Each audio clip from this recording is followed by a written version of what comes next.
They couldn't make it, Mom texted as my phone lit up. Then the photos hit. My family celebrating Brandon's new home. I'm Macy Taylor, and I turned a fixer-upper into a home. 24 place settings and 24 empty chairs stared back at me. They didn't even call, just staged a fake party to erase mine. But they forgot one thing. I may be family. I don't play nice. You don't set foot in this house again. And in that perfect picture, they chose him over me. Have you ever been cut out by your own blood? Tell me in the comments. And subscribe if truth beats manipulation. At dawn, I laid out the table like a prayer. 24 napkins folded, hope tucked into every corner. Vintage china from months of weekends. Crystal catching morning light. Dad's favorite Cabernet waited at the head of the table. Rolls rose warm in their basket. The roast fogged the glass. Today would prove I wasn't a mistake to overlook. Invitations mailed weeks ago. Rachel stayed to shine the silver. By 2, the doorbell kept quiet, polite as a lie. 3 o'clock, co-workers arrived with wine and awkward, tender smiles. Mrs. Eleanor brought pie, cinnamon floating like a promise. I refreshed my phone until the screen felt hot. Mom went to voicemail. Dad did too. Brandon's dots vanished. At 4:15, I called everyone. Shame hummed under my ribs. It rang into nothing, like dialing a locked, empty house. Then Aunt Susan answered, glasses clinking behind her voice. Honey, aren't you coming to Brandon's housewarming downtown? I'm hosting mine today at 2. You knew, I whispered. Oh dear, she said, soft as a blade. He scheduled last week. Your parents said you understood. The room tilted, the roast cooled. My friends saw the truth before I could stand it. Rachel touched my wrist and kept me breathing. I smiled for the guests, because good plates deserve brave faces. We ate enough to honor the hours I'd spent believing. But the empty chairs were louder than anything we said. Somewhere across town, they applauded a lie they rehearsed. I wiped polish from a fork until the metal showed honest. That was when I learned what loyalty isn't. It isn't silence or start without us. It isn't me. The phone lit again. The whole room leaned toward it. I thought the empty chairs hurt most, until I heard her voice. After the guests left, the house finally fell quiet. Rachel dried forks, steady hands anchoring me to the floor.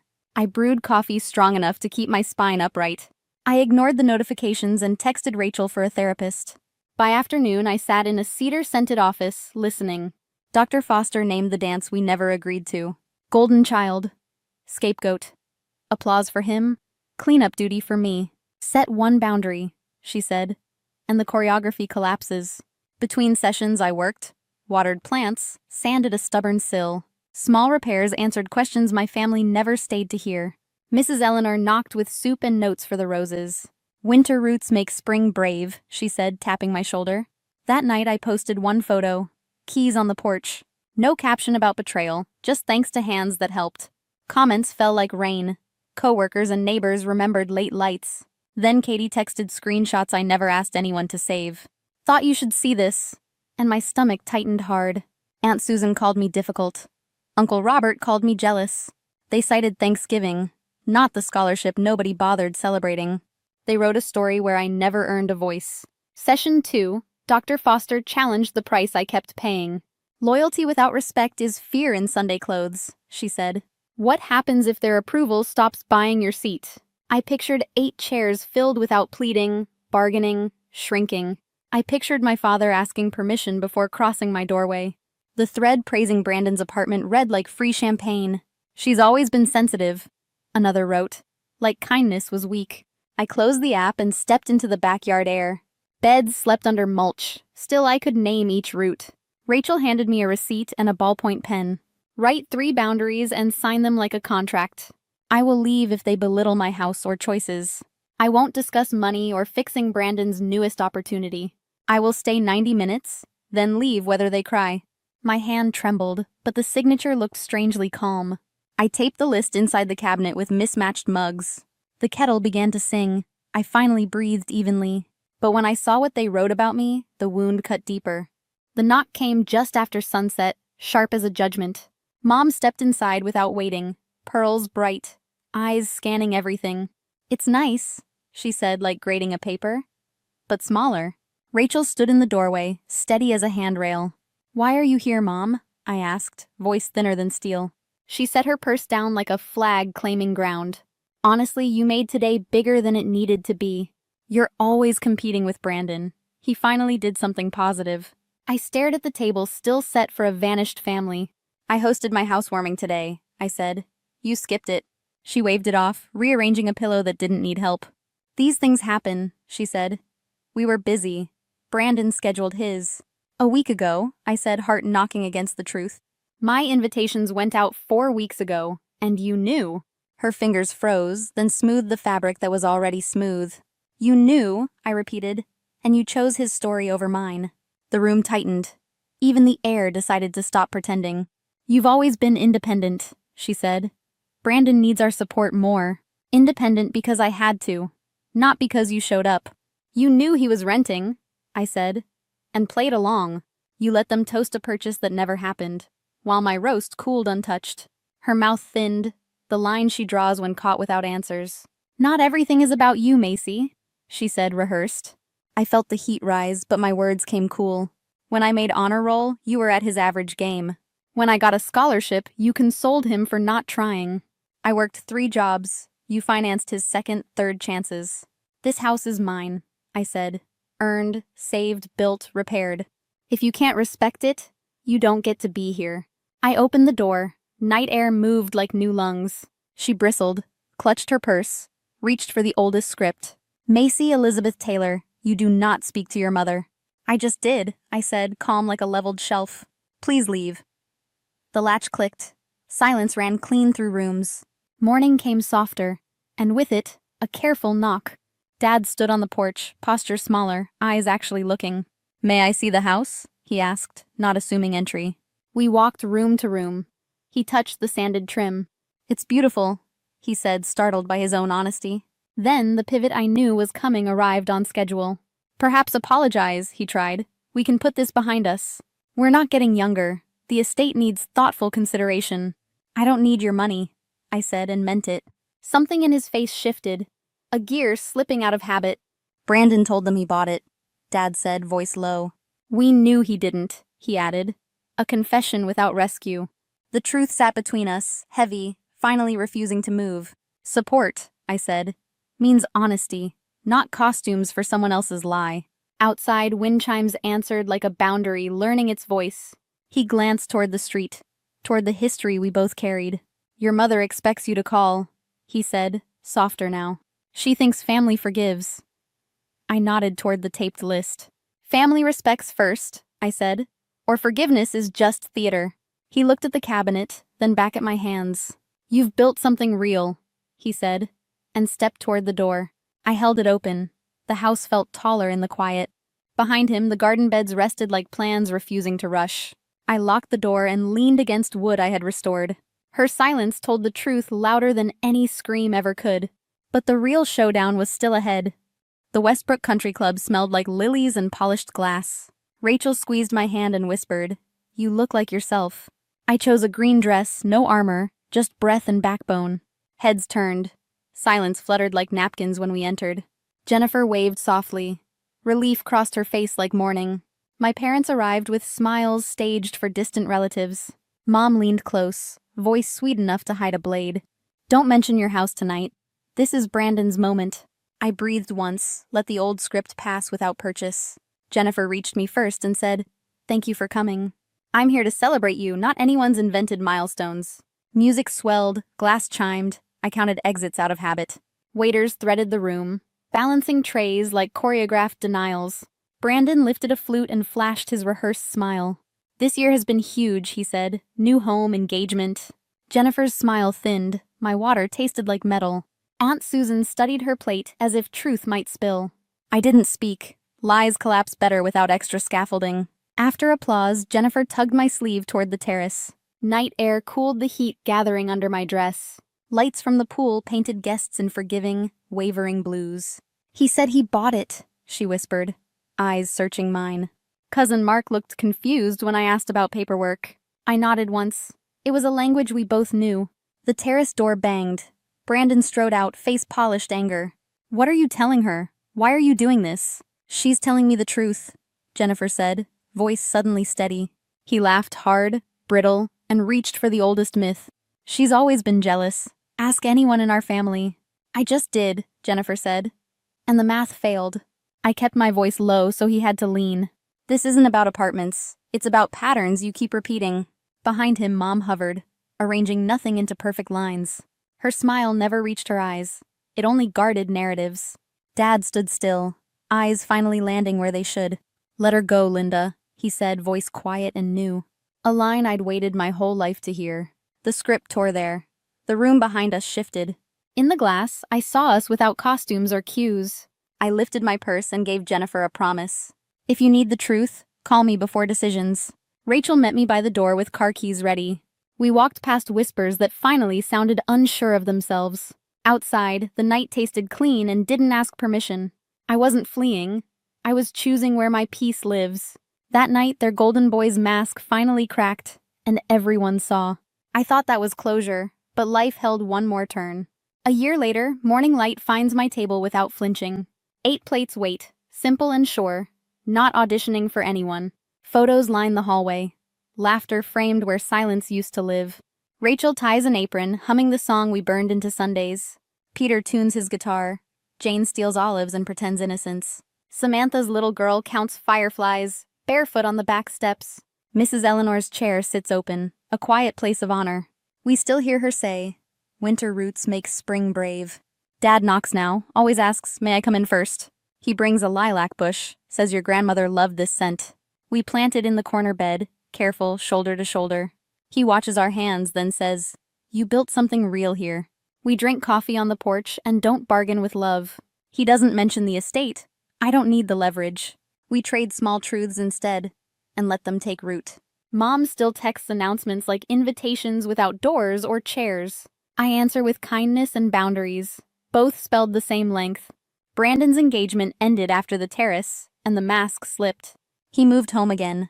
My silence stayed where peace lives. Jennifer sent a thank you, said clarity is a kind gift. At work, I mentor Alexis, a mirror I wish I had. She texts, "I said no and didn't explode. Is this freedom?" "Yes," I write back. And the screen feels warm again. The garden teaches me patience whenever people try to rush. Perennials return without apology. Trellised roses climb toward their weather. I built fences outside and inside, and both keep beauty in. My house stopped auditioning for people who only clap for lies. 8 chairs filled by people who never needed a script. It started holding the ones who wash dishes and stay. At dinner, Jane raises a glass to the house truth built. We pass the cobbler recipe Eleanor swore could heal anything. Dad lingers by the doorway, smiling small, not needing a script. He says I'm learning, and I say me too, Dad. After dishes, the rooms glow like they remember being empty. They aren't anymore, and neither am I, not even close. Because sometimes, the family you lose clears space for the one you choose. Have you ever had to build your own family from scratch?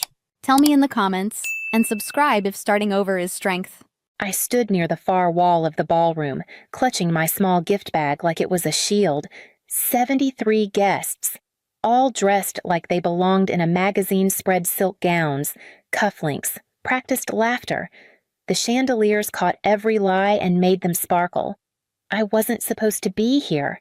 That thought looped in my mind as I watched my mother float from guest to guest like royalty.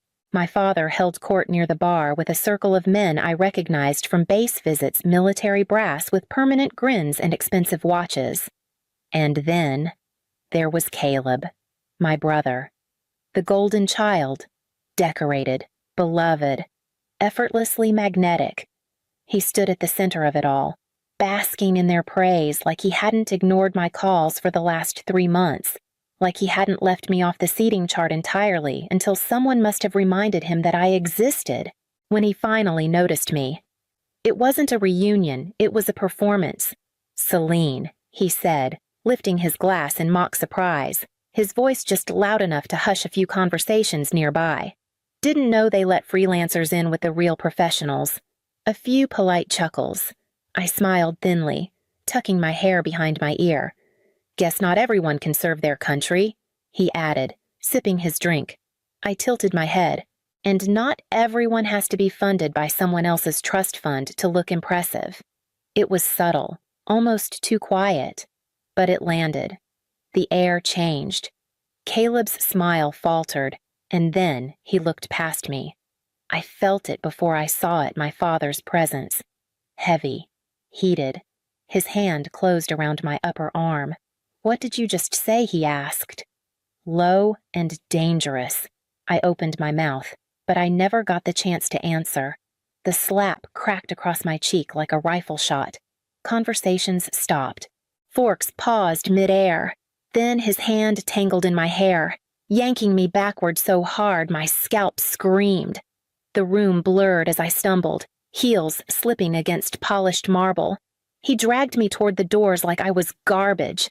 I gasped, but the breath caught behind pain.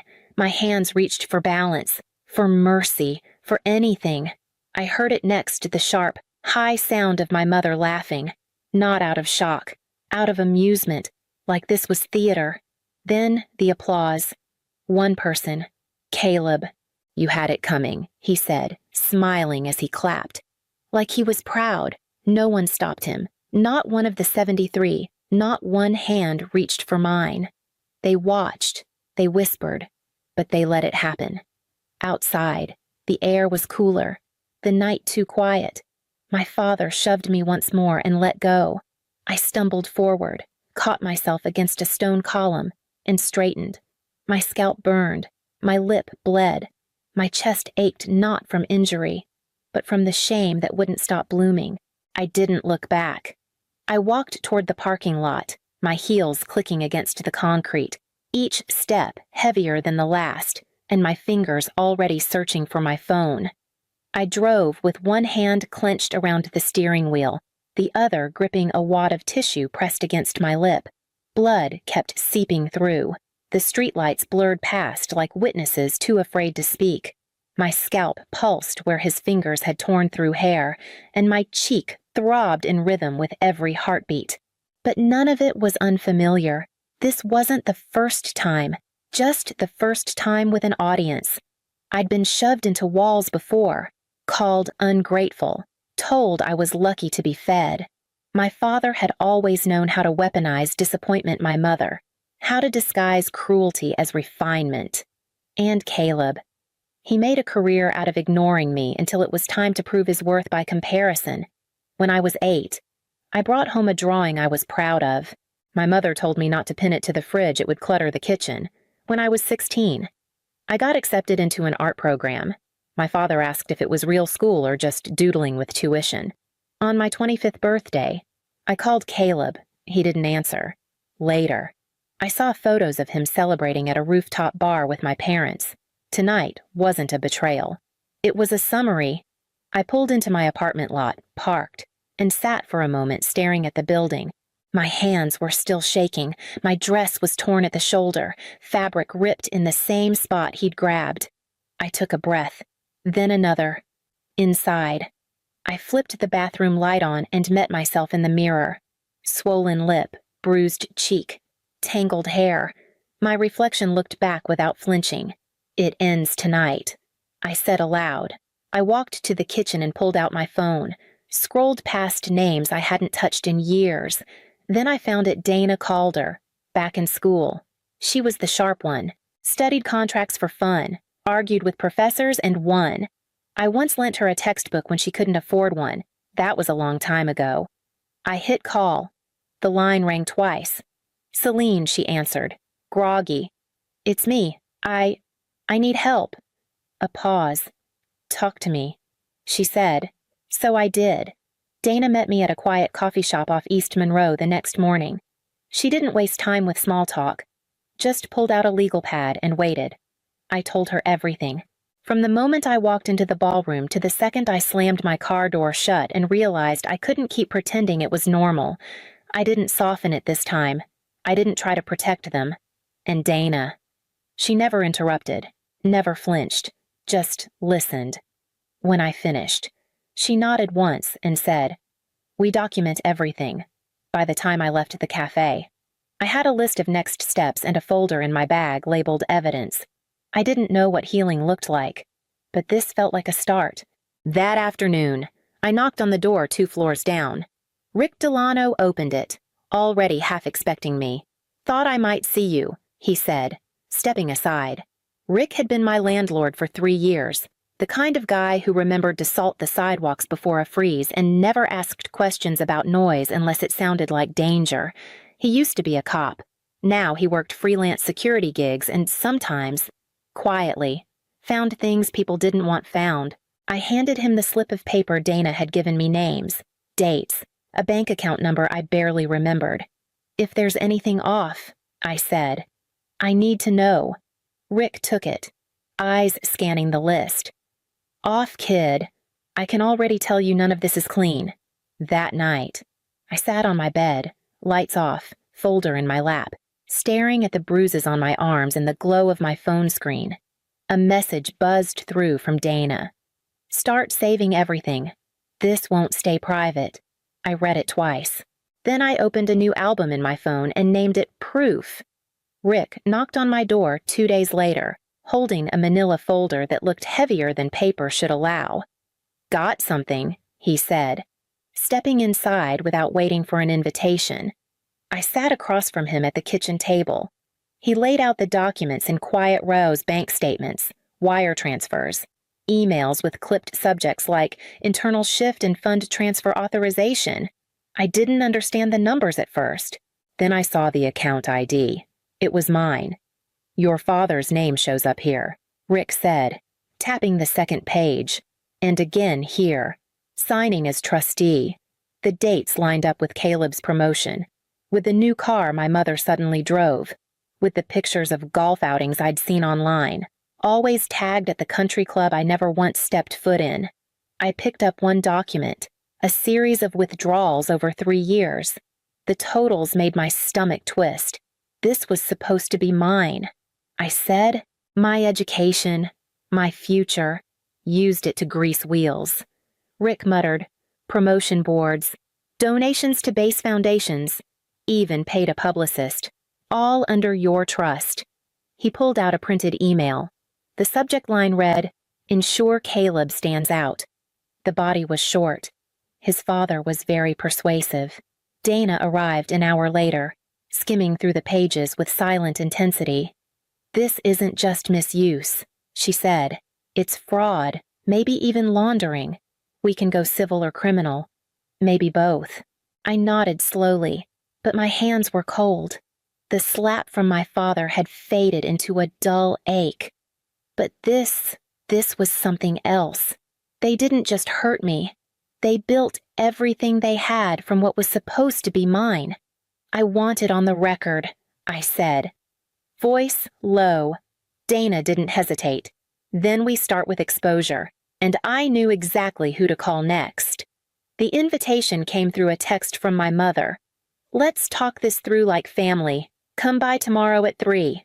No apology. No explanation, just that familiar tone, soft enough to seem reasonable, sharp enough to cut if I didn't comply." Dana raised an eyebrow when I told her, "You're not going alone." But I needed to. I needed to see how far they were willing to go. Now that they knew I wasn't staying silent, their house looked the same. Too clean, too perfect. The lemon polish, the floral candles. I stepped inside, and time warped. The hallway still had that photo of Caleb at his first medal ceremony. I wasn't in any of the frames. My mother met me with a smile stretched thin. Pastel cardigan draped just right. "Celine," she said, as if saying my name gave her power over it. "Let's get to the heart of this." My father sat in the formal living room, a neat stack of papers on the coffee table. Caleb was there too, legs crossed, scrolling his phone like he didn't remember applauding while I bled. "We want to move forward," my mother said sweetly, quietly. My father added. He pushed the papers toward me. "An NDA, a waiver of legal claims, a check tucked inside, visible just enough to remind me what silence was worth to them." "That's your idea of resolving this?" I asked. "You've made your point," he said, voice hardening. "Let's not drag this out." I scanned the room, and that's when I saw it. A small black recorder, poorly hidden near the lamp base. I almost laughed. They wanted to buy me off and trap me at the same time. I stood up, placed the papers back on the table. "You think this is about money?" I said quietly. It never was. My father's face darkened. Don't play the victim. I leaned forward, meeting his glare. I'm not playing anything. I came here to give you a chance. You had it. Now it's gone. My mother's breath caught. Caleb muttered something under his breath. I didn't stay to hear it.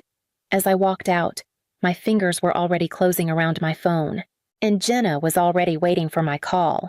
I met Jenna at a small cafe near the courthouse neutral ground, quiet enough for what we were about to do. She looked different than I remembered from college, sharper, tired around the eyes, but still fast, still hungry. She slid into the seat across from me and took one look at the folder I'd brought. This is everything she asked. I nodded. Video, trust fund transfers. The rest is with Dana. She didn't ask why I was doing this. She knew. She flipped through the pages with practiced precision, her face unreadable. When she reached the part about Caleb's promotion being funded through my trust, she let out a low whistle. They're not going to walk away from this, she said. That's the point. By the time I left the cafe, Dana had already released a legal statement formal, clear, cold as steel. The language cut straight through pattern of coercion, financial abuse, and physical assault. No embellishment, just facts. Jenna's article dropped 3 hours later. The headline was direct local businessman caught on camera. Assaulting daughter trust fund misuse. Alleged embedded at the top was the ballroom footage. My father's hand across my face. The drag by the hair, Caleb clapping, my mother smiling. Within minutes. It was everywhere. I didn't check the comments. I didn't have to. Dana called just before midnight. 3 clients have pulled out of your father's firm. Caleb's been placed on administrative leave. I sat on the edge of my bed, staring at the ceiling, the house I grew up in, the family that built themselves on silence and image they were crumbling. And I hadn't even said a word publicly, yet. As I hung up, my phone buzzed again. A blocked number, just one line. You think you've won. The lawsuit hit 2 days later. Dana forwarded the notice with a short message. They're going for defamation. We expected this. Attached was their version of the ballroom video. Edited, cropped, muted in parts and looped in others. In this version, my father looked calm. My voice was raised. It made me look erratic, unhinged, dangerous. They want to control the narrative. Donna said during our call, they're betting public perception will turn before we can file our counter. And for some, it worked. The internet became a war zone. Messages flooded in some kind, some cruel, others just noise. I was called brave. I was called bitter, a truth teller, a liar, an attention seeker, a fraud. I stopped reading the comments after the 3rd time someone said I was lucky he only hit me once. That night, I sat in the dark with my phone face down on the coffee table, trying not to listen to the echo of my mother's laugh. The sound had lived in my head for years, but now it had company my father's lawyer, their accusations, the endless edits cutting truth into fragments. The phone buzzed once, a blocked number. I turned it over. You don't know what's coming. I didn't flinch. I just stared at it until the screen dimmed. Dana called again the next morning, her tone clipped and focused. They've hired Marcus Layton. I blinked. The corporate fixer. He's the guy people call when they want a scandal buried before it hits the press. He's good. Celine. I leaned back against the kitchen counter. So we go louder. There was a pause. Then Dana said, Good, because the real fight starts now. And I was already reaching for the next piece of evidence. The courtroom was cold in a way that had nothing to do with temperature. My father sat at the plaintiff's table in a suit I knew cost more than my rent. Caleb beside him, pale and stiff. My mother didn't make eye contact. Dana stood like she'd been born for this. She opened with the bank records precise, undeniable, transfers from my trust into shell companies. Then came the promotional invoices tied to Caleb's career. Finally, the voice recordings Rick helped recover casual conversations between my father and colleagues. bragging about redirecting family assets. The opposing counsel tried to object, but Dana was surgical. Every fact had a backup. Every backup had a signature. When it was my turn, I stepped forward and raised my right hand. My voice didn't shake. I told them what I remembered, not just the slap, not just the dragging, but the years leading up to it, the insults in private, the erasure in public, the money I didn't know I lost until someone else cashed it in. They didn't just silence me. I said, they spent me. The judge listened carefully, and when it ended, he looked directly at my father and said, "This court finds reasonable cause to open further investigation into possible criminal misuse of trust funds. Civil proceedings will be paused pending that review." Outside, the press had already gathered, flashes, microphones, voices calling my name. I stood there, not as their daughter, not as the girl dragged across marble tile, but as myself. "This isn't revenge," I said. "This is justice."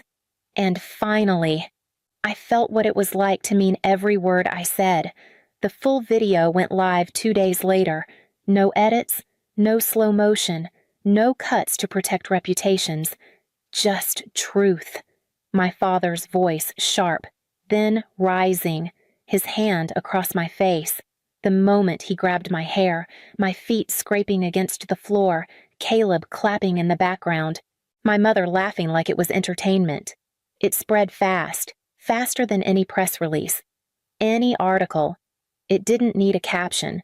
The silence of the room, the expressions of the guests, they said more than any headline could. By noon, Caleb issued a statement. He was resigning his post, citing mental health challenges and a desire to avoid distraction for his unit. By evening, 3 sponsors had cut ties with my father's firm. A 4th pulled out the next morning. His name was now listed in articles beside words like allegations, abuse, and investigation. I watched it all unfold from my apartment, coffee in hand, blanket draped over my shoulders like armor. I didn't feel triumphant. I felt still, not peaceful, not angry, just still, like something had finally stopped spinning. Later that night, I opened the top drawer of my dresser and reached into the back. The necklace lay tangled between receipts and rubber bands, the chain delicate, the clasp still bent from where my mother had ripped it from my neck the night of the party. I held it up to the light. The pendant wasn't worth much, just a small silver circle, etched with a wave pattern, a gift from someone who once told me I was stronger than I thought. I fastened it around my neck. It didn't feel like reclaiming the past. It felt like anchoring the present. And when I turned off the light and crawled into bed, I didn't think about what I'd lost. I thought about what I was finally building. The auditorium lights dimmed as I stepped onto the stage. Not a courtroom, not a press conference, just a room full of women and a few men who knew what it meant to be broken quietly. I hadn't planned to speak. I was just supposed to listen. But when they asked if I wanted the mic, my legs moved before I could second-guess them. I didn't tell them everything, just enough. I spoke about the moment I walked into a party and left with a bruised face and clarity, about the line between silence and surrender, about how one phone call didn't change my life, but what did was everything I chose after it. I used to think boundaries were walls. I said, now I know they're doors. You just have to be the one to lock them. Applause came gently, not the kind that demanded performance, but the kind that held space. Afterward, I made my way toward the exit. People stopped me, some to hug, some to whisper their own stories. I didn't need to say much. Most of them already knew what I meant. Outside, the air was cooler than I expected. I pulled my coat tighter around me and reached for my phone. A new message blinked on the screen. Unknown number. Thank you. Because of you. I left too. I stared at it for a long moment, and then I slipped the phone into my pocket and kept walking. 2 weeks before departure, while reviewing vendor timelines for a stadium install, my phone buzzed with a group text from my mother. "We've decided Cairo will go instead of you. He'll take better photos." That was it. No explanation, no apology. Just a decision dropped like luggage from a speeding car. I blinked at the screen, reread it, then read it again. The message hung in the air like smoke. My name wasn't even in the sentence. Just we and decided. So, the silence in my office suddenly felt loud. I didn't respond. There was no point, not yet. I leaned back in my chair and stared at the wall of project binders. I'd spent weeks planning this trip. 10 days in Dubai, first-class tickets, 5-star hotel desert tours, dinner in the sky, all of it. A retirement gift for my father. A thank you for the years of drywall dust and ruined knees. A chance maybe to feel like a family again. And they gave my seat to Brisa's fiancé, Cairo, who once tried to pitch me an app idea that already existed in 10 better-funded versions. Cairo, who had never paid for a dinner check without mysteriously needing the restroom. Cairo, who spent Christmas in our living room talking about synergy while borrowing my Wi-Fi password. I opened the Emirates app. My name was still there for now. I didn't cry. That wasn't how I processed betrayal. Instead, I opened a spreadsheet, labeled it Dubai Recovery, and began making a list. Flights, hotel, tours, refund policies, security contacts. Next to each line item, I wrote one word, mine. Then I opened a second sheet and titled it Debt Ledger. At the top, I typed their names. I bought the second condo in 2018, 2 bedrooms, nothing fancy but newer construction and close enough to downtown Bend that it would always rent well. That was the plan anyway. Passive income, long-term investment. I ran the numbers a dozen times before signing locked in a 4% fixed rate and set aside a fund for maintenance. I didn't buy it for them, but when Dad's job dried up during the pandemic and Mom said the words, "We just need a little time to get back on our feet," I handed them the keys. No lease, no deposit. Just an agreement, $900 a month, utilities covered. It was less than half the market rate, and even that wasn't consistent. By year 2, I'd stopped asking. Asking turned into tension. Tension turned into silence. Brisa moved in around that time after falling out with some roommates over personality clashes. She brought 6 suitcases, a dog, and a ring she said wasn't official yet, but close. They always had excuses: a delayed invoice, an unexpected car repair, Mom's birthday brunch. I tracked it all, $17,800 in missed rent by last November. I never brought it up again, not directly. I figured the spreadsheet would protect me from becoming resentful, as if neat rows and conditional formatting could make it fair. They bought a new espresso machine last fall. I recognized it from my Amazon cart. Brisa once called me cold for sending a Venmo request after she'd used my Instacart account to order $142 worth of supplements and sushi. "It's not a business, Serene," she said, like I'd broken some unspoken rule of sisterhood. But it always felt like a business. A terrible one. High output, zero return, and emotionally bankrupt. That morning, I updated the spreadsheet. Then I called a locksmith, because if they were going to treat me like a landlord, it was time they saw the paperwork. Cairo drifted into our lives the way spoiled cream ruins coffee slowly, then all at once.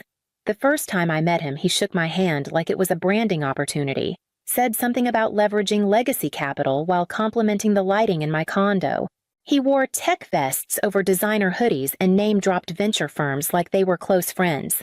According to Brisa, he was a visionary in the co-living disruption space, though when I asked what that meant, she blinked and said, "It's kind of housing, but smarter." He didn't have a job title, just ideas, vague ones, mostly centered around what other people should invest in while he nurtured the concept. Brisa adored him. She called him a futurist. Mom called him charming. Dad nodded a lot, probably out of exhaustion. When I announced the Dubai trip at Sunday dinner, I watched my father's eyes light up the way they hadn't in years. He pulled out his old book on desert architecture, said he'd always dreamed of seeing the Burj Khalifa in person. For 5 minutes, I felt something like warmth. Then, Brisa asked if Cairo could come. I said no. Calmly. "It's a gift for Dad. I've already booked 4 seats." Silence. Then, Brisa scoffed. "Seriously? You can't just buy one more ticket." "I've maxed the budget," I replied. "And this isn't a vacation. It's a thank you." Brisa stood arms crossed. "You're just bitter no one's ever chosen you first." The words hit harder than I let on. I didn't flinch, just nodded. Cairo looked down at his phone like the whole thing was beneath him. Mom mumbled something about family. Dad avoided eye contact. That night, I didn't sleep. Instead, I pulled up the reservation portal and reviewed every cancellation policy line by line. Then, I booked a locksmith for Friday at noon. I called Emirates pretending to double-check my reservation. I already knew something was wrong, I just needed confirmation. The woman on the other end was polite, efficient. Yes, Ms. Calloway. Your reservation was updated last week. You're marked as a no-show due to a medical emergency. I didn't breathe. A medical emergency. Yes, she continued, someone claiming to be your sister called in, said you were hospitalized and would be unable to travel. She requested we change the ticket to her fiancé's name. Unfortunately, name changes aren't permitted for international travel under this fare class. My voice stayed calm. Did anyone attempt to board using that ticket? A pause. Yes. A man attempted to check in under your name yesterday but was flagged. There's now a fraud note on the reservation. You should contact our fraud department directly. I did. Filed the report, sent in my ID screenshots timestamps. They took it seriously. By evening, I knew everything. Cairo had shown up to the airport with my ticket, my name, and a TSA agent who, according to Brisa's message, was a friend from college. They were trying to pass him through using my identity. I scrolled through the group text again. The message still sat there unashamed. We've decided Cairo will go instead of you. He'll take better photos. My seat, my name, my silence. I didn't respond to them. I didn't need to. I opened the spreadsheet I'd started. Next to return flights, I added cancel, flag for misuse. Next to hotel booking, I wrote call to confirm ID requirement. I moved down the list like I was unbuilding a house. At the bottom of the page, I created a new section, legal risk. Then I opened another tab, logged into the smart lock dashboard for the condo, and changed the access code. Just before I closed my laptop, I looked back at the message one last time and whispered out loud, to no one, I see you. And I did. Clearly. For the first time. The first call I made was to the hotel, a beachfront property near Jumeirah booked under my name and credit card. I asked if they'd allow check-in without me present. They said no ID verification required at the desk. Perfect. I canceled the reservation. No refund. I didn't care. Next was the excursion company. I'd booked a full-day dessert safari private SUV Falcon Show dinner under the stars. Canceled. Then the yacht cruise. Then the cooking class. Then the spa. Each time I heard the same tone from the rep on the other end. Confused politeness, subtle concern, but no resistance. The refund emails trickled in, and I logged each one in my spreadsheet beside Cairo's name. Return flights were trickier. Emirates wouldn't let me cancel the completed outbound leg, but they agreed to flag the return flight for security screening. If the same boarding mismatch appears, we'll escalate internally, the fraud rep said. I thanked her. Then I changed my credit card number. Next came the locks. By 10 p.m., every door in the condo had been rekeyed. I installed 2 motion-activated cameras and a video doorbell synced to my phone. I printed a notice and taped it just inside the window. Entry by non-tenants subject to trespass law. Contact property manager. They weren't technically tenants. No lease. No formal agreement. Just a 4-year story I'd let them write in my name. That changed the next morning. I emailed a local property management firm and paid rush fees to draft a formal lease market rate $2,950 a month. Utilities not included. First and last month's rent due at signing. I requested a 30-day move-in deadline or vacate notice prepared for signature delivery. Last I called Micah Hollis, a real estate attorney I'd worked with once before. He remembered me. I explained the situation in clean, neutral language. He didn't interrupt, just said, I'll start the paperwork. We'll do this properly. By the time I shut my laptop that night, I hadn't spoken a single word to my family, but I had reversed every trace of what they took, and the silence felt better than anything they'd ever said. The first message came at 2:11 a.m. Mira, what did you do? There's no hotel reservation. The guy at the desk just laughed at us. I turned my phone face down and went back to sleep. By morning, there were 12 more. My lease. We can't reach anyone. The excursions are gone. What's happening? Cairo.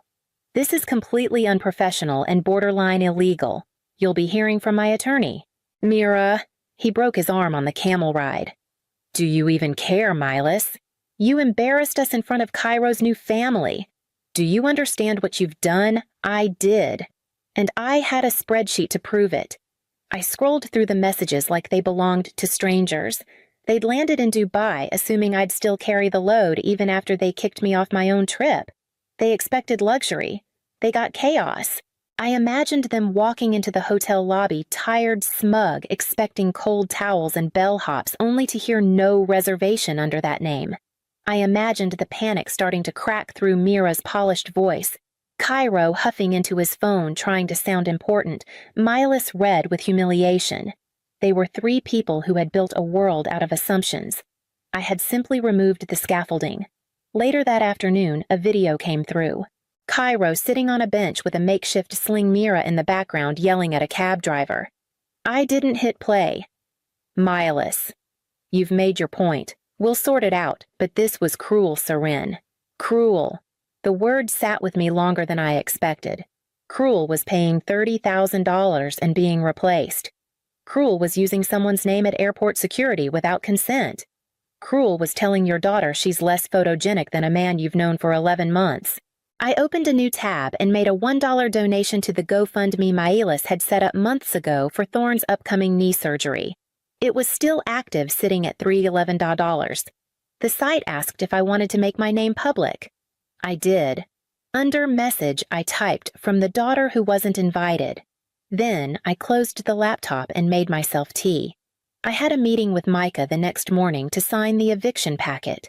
They pulled into the driveway like nothing had happened. Mira waved from the passenger seat as if we hadn't spoken in weeks.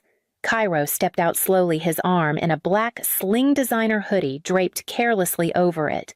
His expression was pure performance, equal parts wounded and defiant. Milas didn't get out of the car. I met them halfway across the gravel, papers in hand. This is your new lease, I said. $950 a month. First and last due before move-in. Utilities not included. You have 30 days. Mira blinked. Are you serious right now? I am. You're evicting your own parents, she snapped, stepping closer. After everything, I'm offering them a legal contract. That's more than I got. Cairo took the packet from me, flipped through the first page like he was scanning for loopholes. You can't be serious. This isn't how family works. I looked at him and said flatly, Then it's good we're not family. He scoffed. This whole thing could have been resolved with a conversation, you know. You didn't need to blow everything up. I motioned to the lease. That is the conversation. He handed it back like it was beneath him. I'll have to run this by my advisor. I raised a brow. Is that your dad or the camel? Mira gasped. Cairo's jaw tightened. I handed the papers back to him anyway. You said you wanted a business, Cairo. This is it. Property contracts, payment terms. Consider this your final pitch. They didn't say another word. I turned and walked back inside, locking the door behind me. On the way to the kitchen, I opened the mailbox and found the notarized copy of the eviction filing. Micah had moved fast. They never signed the lease. Not in week 1 when I reminded them by email. Not in week 2 when the property manager dropped off a hard copy with a stamped envelope. By week 3, they stopped acknowledging me altogether. On day 30, I filed the eviction paperwork with the county clerk's office. Cairo sent a text 2 hours later. You're opening yourself up to serious legal consequences. My attorney will be in touch. I replied with a screenshot of the filing confirmation. Brisa left a voicemail sobbing, saying I'd torn the family apart over one stupid vacation. The same Brisa who helped Cairo fake a medical emergency and nearly committed identity fraud on my ticket. Milas sent a long email, half guilt, half nostalgia. She talked about the time she stayed up all night sewing my school play costume, the birthday cake she once made from scratch when I turned 11. She ended it with, I didn't think you'd be capable of this. I raised you better. None of them apologized, not once. Not for the messages, not for the boarding pass, not for stealing the seat or taking the money or calling me bitter or boring or selfish. They circled around the truth, orbiting it like a planet they refused to land on. I forwarded everything to Micah, texts, voicemails, screenshots. He told me to hold firm and let the paperwork do its work. By the end of the week, the court date was set, 5 days. I changed nothing about my routine. I drank the same coffee in the same mug, showed up to work early, ate dinner alone and in peace. But I noticed I slept better. The headaches I'd had for years were gone. The more they fought to stay, the more I understood they'd never truly belonged. They knocked on my door exactly 1 year after the court date. Same porch, same nervous energy, different arrangement. Cairo wasn't with them. Brisa stood slightly behind Mayla's arms, folded tight like she was holding herself in place. Thorne leaned on a cane face, more drawn than I remembered. Time had finally started to show. "We didn't come to fight," Mayla said. I didn't answer, just waited. "We've been doing a lot of thinking," she continued, "about how things went, about the trip. About you," Brisa added barely above a whisper. "Cairo's gone. He left when everything dried up." Thorne cleared his throat. "They say I need surgery. My knee's bone on bone now. Medicare won't cover the whole thing. We just need a little help. Until we're stable." That phrase again. I felt it hit like a dull thud in my chest. Just until. I reached behind the door and handed them an envelope. Maylis blinked. "What is this, 3,000, I said. "For the knee." "That's it." Brisa stepped forward. "Is this... Are we okay now?" "No," I said. "This isn't reconciliation. It's accounting." None of them spoke. Thorne looked at the envelope like it was both a gift and a sentence. Brisa looked away. Mylis looked like she wanted to cry, but didn't remember how. "I'm not angry," I added. "I just don't owe you anything beyond this." Maylis reached out, maybe for my hand, maybe just for contact. I didn't move. They left quietly. I watched them walk to the car, 3 shadows against the dying sun. I wondered if they'd drive home and twist this too, turn it into something uglier or softer than it was. Maybe both. But I knew what it was. It was the last payment I'd ever make on a family I stopped investing in long ago. The message came a week later. "Until you fix this, you're no longer our daughter." No greeting, no punctuation. Just a single sentence tossed like a final stone through a window already broken. I didn't feel anger, not even surprise, just something that resembled confirmation. I sat with it for a minute, phone resting on the kitchen counter beside the envelope that had gone uncashed. Then I replied, "I stopped being yours the day you sold my seat." I didn't wait for a response. I screenshotted both messages and forwarded them to Micah. I knew he'd log it just in case anything else came through. Paper trails had become my second language. Then I turned off my phone, packed a weekend bag, and left the condo. I didn't tell anyone where I was going, just drove. Windows down, music low. Oregon's highway curves slipping under my tires like ribbon. The silence wasn't lonely, it was clean. I stopped at a coastal town I'd always meant to visit but never had time for. Checked into a small inn where no one knew my name. Walked the cliffs at dusk, let the cold bite my hands, and watched the ocean drag the light away, inch by inch. That night, I fell asleep without checking my phone. No notifications, no spreadsheets, no calls about late rent or favors or forgiveness dressed as obligation. When I woke the next morning, I stretched into the stillness like it was something I'd earned. I brewed hotel coffee, sat near the window, and thought about that plane seat, the one I paid for the one they gave away. I realized I didn't want it back. Not anymore. Not ever.